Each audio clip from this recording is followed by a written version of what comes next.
I'm Hazy and welcome to my channel. Today I have a speed build video for you. I decided to build something because EA dropped like more than 1000 new debug items in the latest update, and I just have to build something that's too good to be true. I need to see it with my own two eyes. And also, the update features a new look and branding for The Sims 4, which got a lot of mixed opinions from players all across the globe, myself included, and I will talk more about that. And also the new car story mode, which is kind of fun. That is how I created this little family right here. I have a lot more to talk about in this video actually, so without further ado, let's get into the video. Alright, so before we begin, there's a lot of new debug items that come with this update, right? And it can get pretty overwhelming. So what I like to do is go on the gallery and download or save all the debug items to my library. So as you can see here, so many kind souls have taken the time to put together all the debug items into categories like plants, cars, pavements, etc. And that is so incredibly helpful because if you're like me and you're not a frequent builder, it's hard to ascertain which items are new and which are not, right? So this way I will know for sure that, oh, this came with the update, and I can think of ways to incorporate them into my builds.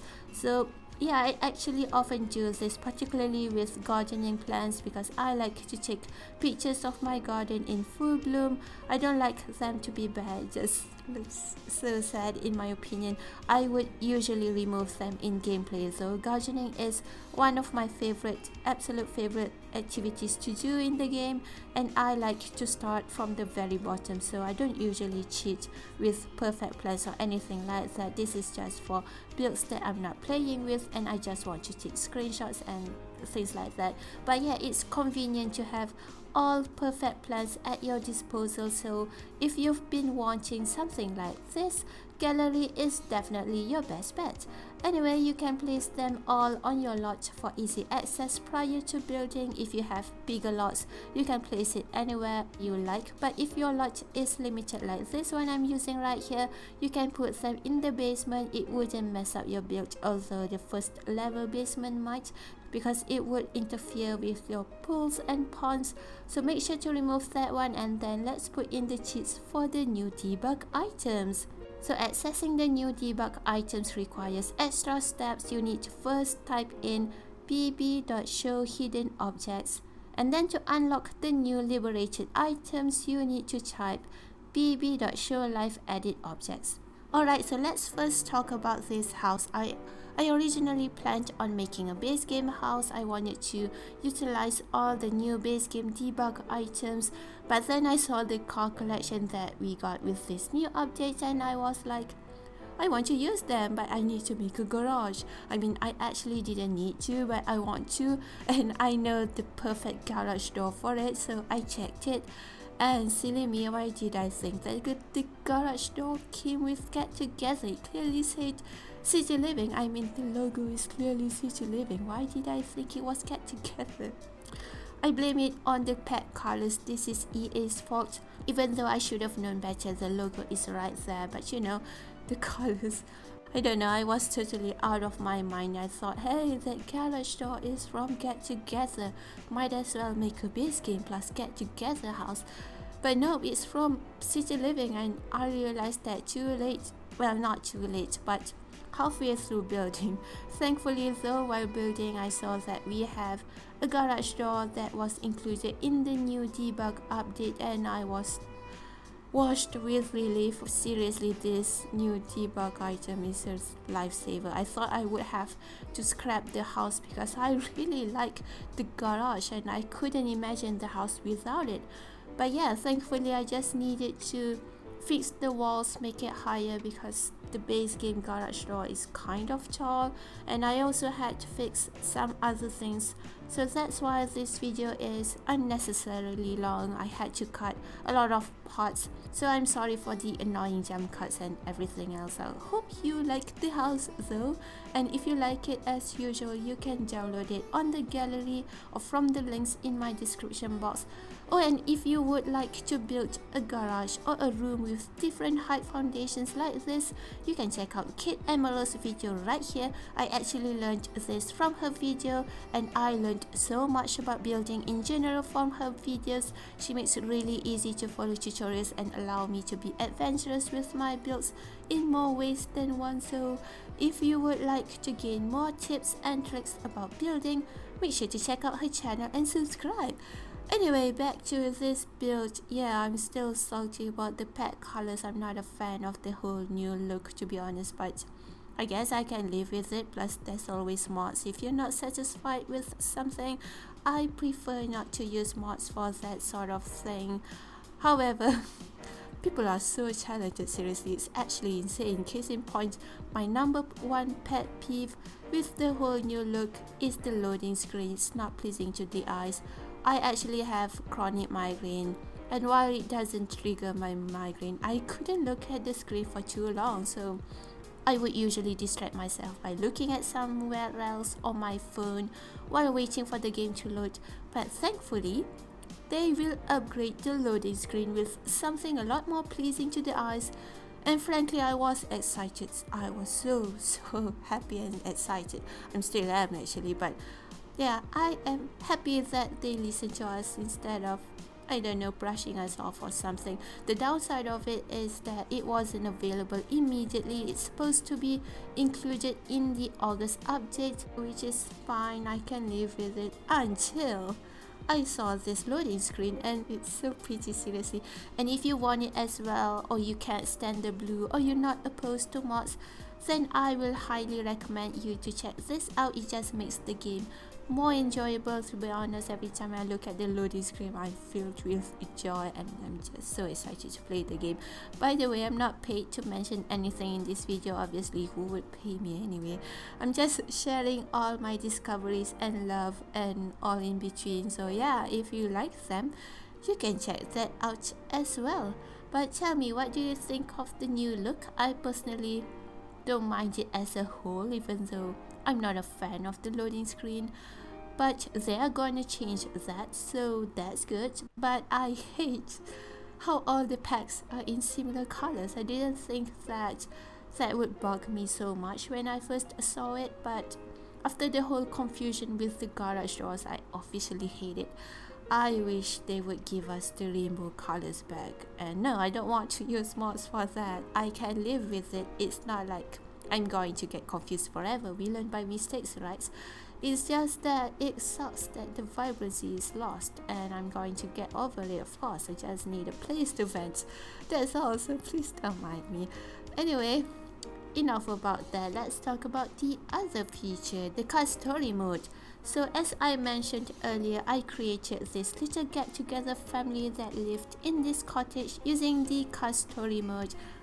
I actually built this house before creating the Sims, but I already have specific Sims in mind. I want them to be an elderly couple who spent their day doing the things that they love, and in their case, woodworking and gardening, and they make quite a lot of profit selling their goods here and there, which is why they have their own truck. But of course that truck is unplayable. You can always remove it if you like and make a basement in the garage. That way you can have extra rooms. This house is lacking in rooms. There's only one bedroom for the couple and none for the son. That's so weird, right? Yeah, actually there's a gaming room upstairs, and it was originally the son's bedroom, but they changed it after he moved out. So now whenever he comes for a visit, he would just sleep on the couch. But yeah, if the son, yeah, his name is Keith, by the way. If Keith hates it, he can always sleep in the bushes, no harms there. Oh, and the bush is one of my favorite items from Get Together. I have a lot of favorite items from Get Together, and I'm going to talk about that. But before that, let's look at the custody mode. I'm always straying away from the topic at hand, please forgive me. But yeah, so here's the dad. His name is Freddy. I haven't given him his name at this point yet, but his name is Freddy.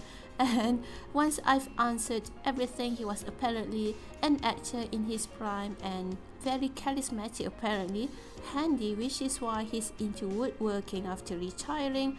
And lastly, modest, because that's always good. He is smart with his money, that's fine. And he also has the painter extraordinaire aspiration, which is odd. I thought he wanted to be an actor, but he is an ambitious person, so I guess he's aiming high.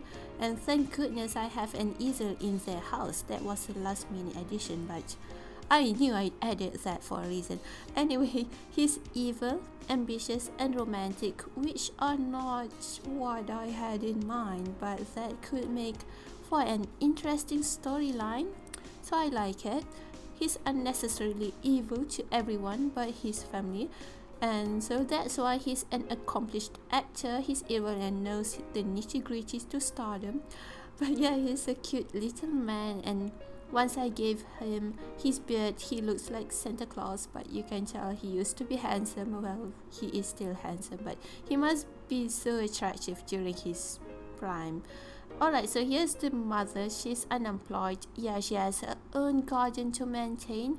Actually, it's not just hers. Sometimes she would do some woodworking as well, and her husband would garden too. They are very balanced in that aspect. And she's just as charismatic as her husband. No wonder they hit it off, considering her husband is evil, you know. And she's skilled in writing.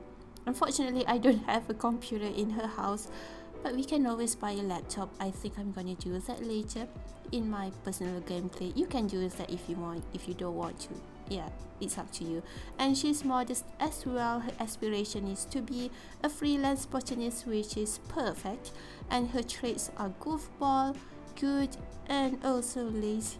What on earth? She's a gardener and she's also lazy, and she's good, and her husband is evil. I guess that's why she's attracted to her husband. They are both on the opposite spectrum, I guess. Yeah, well, as long as they're happy. So I suppose she was a script writer during her prime, and that's how she met her husband, the actor. It makes sense kind of, and she managed to tame the devil, and they live happily ever after, hopefully. And yeah, I gave them a makeover during their younger years just to see how they would look like back then, and not bad, really, not bad. I shipped. And then I decided to give them a son, and oh my god, randomizer, you hit the jackpot. He's so cute. Yeah, he looks mixed. You can clearly tell that he's mixed. I feel like I want to give him his own storyline. Maybe he can be the character for my next build. As of now, I have done a build for base game and vampires, and also base game and Strangerville. I thought I would do a base game and city living for him, but I'm actually not a fan of a lot of city living cost items. I love the build and buy items, just not the cost items. I don't know why. I love get together. I actually just realized that I use a lot of get together cost and build items for my personal gameplay, but city living not so much. But it would be interesting to build an apartment for him. Or maybe I can use cats and dogs instead. I like the idea of him having a pet, you know, or a little family, or maybe just him and his girlfriend or boyfriend with a little pet. But I also like the idea of him living in the city. The decisions, tell me in the comments down below. Should I make one using the city living pack or cats and dogs pack? And while we are on that topic, which pack is your favorite? My number one pack, after much consideration, is definitely Get Together. I thought vampires would be my number one, but as I said earlier, I actually use a lot of Get Together stuff in my personal gameplay. For example, the club system. The club system is really handy to keep everything organized. For example, if I'm throwing a party or make an after school activity, it would help to keep everything in place and make sure that everyone is behaving accordingly. Like, I'm not sure if it's a bug, or maybe it is a bug, but sometimes these sims are not doing what you're telling them to do, right? And yeah, if you have a party or anything like that, you're not able to fulfill all the requirements to get gold, right? So this helps you towards that. And for after school activities or hobbies, you can gain your skills faster while interacting with other sims. So it's a win-win in my book. Plus you can get club perks for better skills or relationship improvements, so that's great as well. And then another aspect that I love about Get Together is the cafe, because I am a coffee lover, and the thought of seeing my Sims able to enjoy freshly brewed coffee is heavenly. I just love to see them sipping coffee. Like seriously, the coffee machine is a must-have in my Sims house. And also the closet, I love that we have a walk-in closet and we can actually woohoo in them. And the bush, can't forget the bush, perfect place to crash in during parties. And yeah, you can woohoo in there as well and fertilize if you want. And we also have tons of gaming activities. For example, we have foosball and don't wake up the Yama table, dots, and what else? And the DJ turntable, the dancing skill, all of them are things that I love to play with in The Sims. So you see, Get Together is a must-have for me, and overall a pack that, in my opinion, well worth my money. And not to mention, Windenburg is absolutely beautiful. Other worlds are beautiful as well, but something about the architecture and overall vibe of the neighborhood just resonates with me. Same thing with Forgotten Hollows from Vampires. And you know, this is not actually a popular opinion, right? I don't think a lot of people fancy Get Together and Vampires all that much. I always see those two packs really low on polls and stuff, but doesn't matter. We all have our own taste, and I happen to like these two. This is my taste, I guess. So yeah, I guess that's it. I'm going to talk today. I've been rambling for far too long already, but tell me your opinions on Get Together and what's your favorite pack from The Sims 4. I would love to know. And yeah, that's all from me this time. Until the next video, bye bye.